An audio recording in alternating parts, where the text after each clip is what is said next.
Telugu PMC ప్రేక్షకులకు స్వాగతం. Hi friends, మీరు గనక ఇప్పుడే మా ఛానల్కు వచ్చినట్లయితే మా ఛానల్ని సబ్స్క్రైబ్ చేసుకోండి. సబ్స్క్రైబ్ చేయడంతో పాటు పక్కనే ఉన్న బెల్ ఐకాన్ని క్లిక్ చేయండి. మా టీవీలో ప్రసారం అవుతున్న సూపర్ హిట్ సీరియల్ బ్రహ్మముడి చక్కటి కుటుంబ కథా సీరియల్గా బుల్లితెర అభిమానులను బాగా ఆకట్టుకుంటుంది ఈ సీరియల్. ఈ సీరియల్లో హీరోలుగా రాజ్ క్యారెక్టర్లో మానస్ నటిస్తుండగా, శ్రీకర్ కృష్ణ రాహుల్ క్యారెక్టర్లో, కిరణ్ కాంత్ కళ్యాణ్ క్యారెక్టర్లో నటిస్తున్నాడు. హీరోయిన్స్గా కావ్య క్యారెక్టర్లో దీపిక నటిస్తుండగా, స్వప్న క్యారెక్టర్లో రూప, అప్పు క్యారెక్టర్లో నైనిషా రాయ్ నటిస్తున్నారు.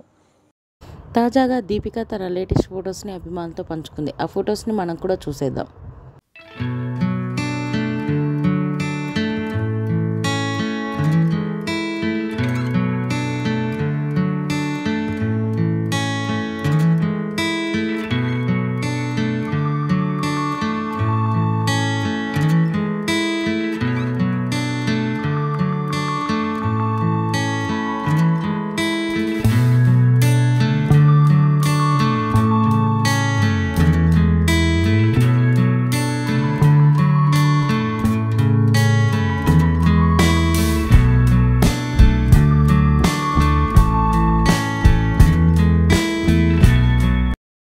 ఈ వీడియో మీకు నచ్చినట్లయితే లైక్ చేసి మరిన్ని టాలీవుడ్ లేటెస్ట్ అప్డేట్స్ మిస్ అవ్వకుండా చూడాలంటే తెలుగు పిఎంసి ఛానల్ను సబ్స్క్రైబ్ చేసుకొని పక్కనే ఉన్న బెల్ ఐకాన్ని క్లిక్ చేయండి.